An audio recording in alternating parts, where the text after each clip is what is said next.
私は少しめちゃくちゃだけど、あなたは永遠に私を大事にしてくれますか？ Jake Paul gets his jaw broken.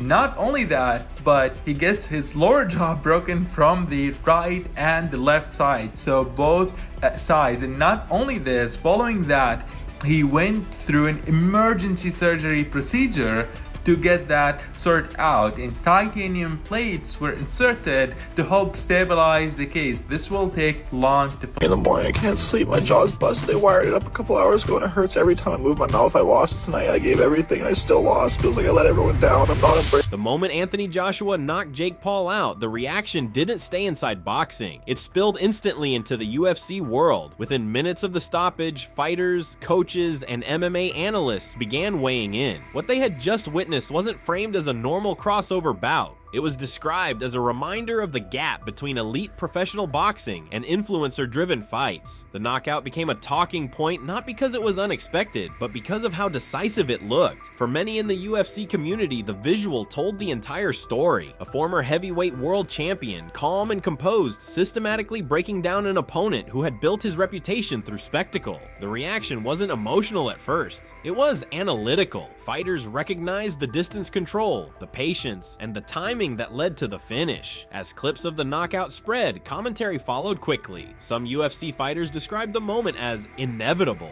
pointing to Joshua's experience and composure. Others focused on the danger of mismatched scenarios, especially when athletic ambition collides with elite-level fundamentals. The concern wasn't disrespect, it was realism. What made the reaction explode was how universal it became. This wasn't one or two fighters commenting, it was a wave. Retired champions, current contenders, and trainers all entered the conversation, framing the fight as a lesson rather than a spectacle. By the end of the night, the narrative had shifted. The fight was no longer just about Anthony Joshua or Jake Paul. It had become a moment of reflection across combat sports, one that forced the UFC world to confront the growing crossover trend and its limits. And this was only the beginning of the reaction. The speed of the UFC world's reaction was not accidental. Fighters recognized the situation immediately because many of them had seen similar scenarios before. When a crossover fight ends decisively, the response tends to be instant. Not out of surprise, but out of familiarity with what elite experience looks like. For active UFC fighters, the Joshua knockout triggered a professional instinct. Many understood that this was not just a power moment, but a technical one. The setup mattered. The patience mattered. Joshua didn't rush, didn't chase chaos, and didn't rely on emotion. That composure is something fighters across disciplines recognize instantly, because it's the result of years at the highest level. Several MMA voices pointed out that crossover fights often collapse once the novelty fades and fundamentals take over. In this case, the fundamentals were clear. Distance control, timing, and shot selection dictated the outcome long before the final punch landed. From a fighter's perspective, the result was predictable, even if the moment itself was dramatic. Another reason the reaction escalated quickly was concern. UFC fighters understand the physical cost of fighting better than most audiences. Seeing a high-profile knockout involving a crossover athlete reignited conversations about safety, matchmaking, and responsibility. The concern wasn't rooted in rivalry between boxing and MMA, but in shared experience with damage and long-term consequences. At the same time, there was respect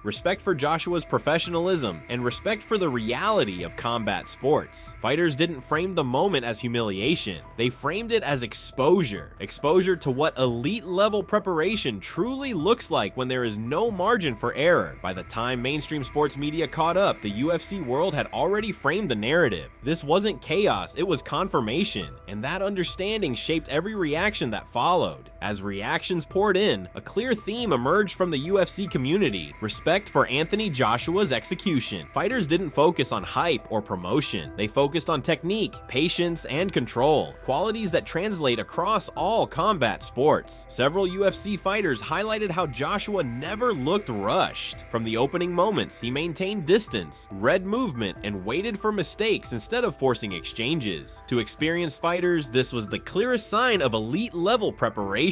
They recognized a veteran who understood exactly when to apply pressure and when to hold back. Praise centered on Joshua's composure. UFC fighters know how difficult it is to remain calm under bright lights, especially in a fight surrounded by spectacle and noise. Joshua's ability ability to stay disciplined despite the media buildup stood out. He didn't chase a viral moment. He let the moment come to him. Others pointed to the finishing sequence as a textbook example of timing. The feint, the setup, and the final punch were not accidental. Fighters described it as clean and professional, emphasizing that knockouts at that level are rarely about raw power alone. They're about positioning and patience, something Joshua displayed throughout the fight.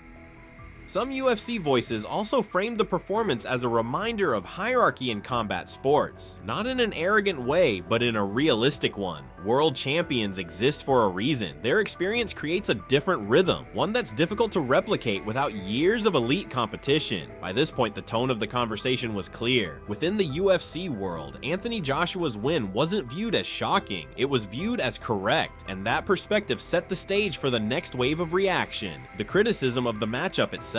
As praise for Anthony Joshua continued, another strand of reaction began to surface within the UFC community, criticism of the matchup itself. Importantly, this criticism was not directed at Joshua, and not always at Jake Paul either. It was aimed at the structure of the fight. Several UFC fighters questioned whether the bout should have happened in the first place. From their perspective, the issue wasn't entertainment value, but competitive balance. They pointed out that when a former heavyweight world champion faces a crossover athlete, the outcome is often decided long before the opening bell. The danger lies in pretending otherwise. Some fighters described the matchup as a skills gap fight, explaining that elite level fundamentals create a margin that power and confidence alone can't bridge. They argued that promoting such fights as competitive risks misleading casual audiences about what actually determines success in combat sports. Others focused on responsibility. UFC veterans, especially those who have experienced long careers, spoke about the cumulative damage fighters take over time. Seeing a mismatch end in a heavy knockout reignited concerns about long-term health, particularly when fighters step outside their primary discipline to chase high-profile moments. A few voices also raised concerns about precedent. If crossover fights continue escalating in scale, the pressure to take increasingly dangerous matchups could grow. Fighters noted that while financial incentives are real, the physical consequences are permanent, a reality often overlooked during promotion. Still, even critics acknowledged the complexity. They recognized why such fights happen and why audiences tune in. Their concern wasn't moral outrage, but realism. From a fighter's point of view, this wasn't about ego or rivalry between boxing and MMA. It was about understanding limits. By this stage, the UFC world had drawn a clear distinction. Joshua's performance earned respect. The matchup, however, sparked debate, setting the tone for the next conversation: what this means for Jake Paul inside the MMA and boxing communities. Following the knockout, discussion inside the UFC community shifted toward Jake Paul himself. The reactions were far more divided than those aimed at Anthony Joshua. Where Joshua's performance inspired near universal respect, Paul's role in the event sparked a more complicated debate. Some UFC fighters acknowledged Paul's willingness to step into dangerous territory. From their perspective, it takes confidence to face a former heavyweight champion, regardless of outcome. They pointed out that many athletes talk about taking risks, but few actually accept matchups with such a clear disadvantage. In that sense, Paul earned a measure of respect. Others were far less forgiving. Critics argued that ambition does not replace preparation, and that high-profile losses can distort public perception of combat sports. They suggested that while Paul has improved as a boxer, improvement does not equal readiness for elite-level competition. From this viewpoint, the fight was less about courage and more about overreach. The debate also touched on credibility. Some UFC fighters questioned how crossover losses affect Paul's standing as a legitimate boxer, while others argued that legitimacy is no longer defined by traditional standards. In today's landscape, attention, revenue, and reach often outweigh records and rankings. Interestingly, a number of voices highlighted the psychological aspect. They noted that Paul's brand thrives on defiance and controversy, and that a decisive loss does not necessarily weaken his position. In some cases, it may even reinforce his narrative as someone willing to test limits others avoid. By the end of the discussion, the UFC world had not reached consensus. Jake Paul remained a polarizing figure,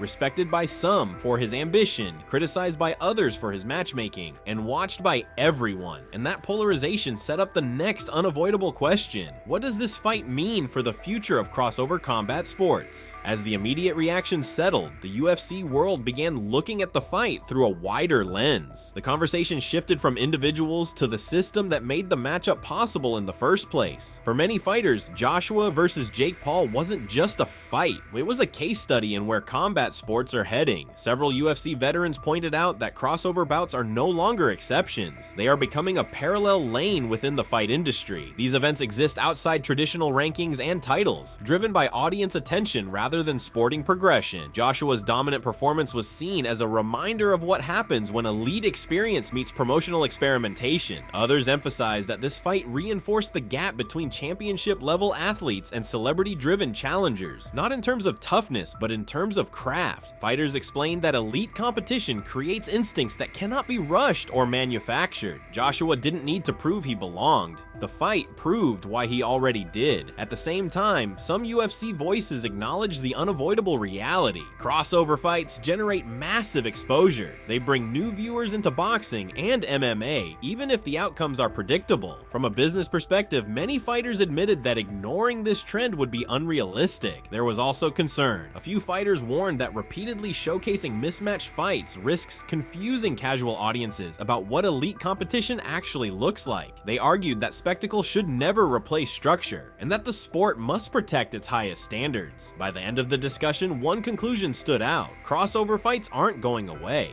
But performances like Joshua's shape how seriously they're taken. When a true elite athlete enters that space, the illusion disappears, and the hierarchy becomes visible again. And with that understanding, attention turned to the final question everyone was asking: where does the sport go from here? When the dust settled, the UFC world didn't remember the fight for controversy or hype. It remembered it for clarity. Anthony Joshua's performance cut through months of promotion and speculation in a matter of minutes, delivering a moment that re-established order in a rapidly blurring combat sports landscape. Fighters across the UFC described the bout as a reminder of what elite experience looks like when it's undeniable. There was no chaos, no desperation, and no theatrics inside the ring. Joshua handled the situation the same way champions always do, by removing doubt through execution. To many fighters, that mattered more than the knockout itself. The fight also became a reference point. UFC voices predicted that future crossover matchups would now be measured against this moment. Any celebrity or influencer stepping toward elite competition would be judged by whether they truly understand the risk involved. Joshua's dominance raised the bar, making mismatches harder to justify without serious backlash. As for Jake Paul, the UFC world largely agreed on one thing: this loss did not end his relevance. Instead, it reshaped it. Paul remained a disruptive figure, one capable of drawing attention, but now carrying visible consequences. Fighters noted that this outcome forced honesty into a space often built on illusion. In the end, the fight wasn't remembered as a spectacle gone wrong. It was remembered as a lesson, a reminder that combat sports may evolve, markets may shift, and audiences may change, but elite skill still speaks the loudest. And for the UFC world watching from the outside, the message was clear: hype can open doors, but only mastery decides what happens once they close.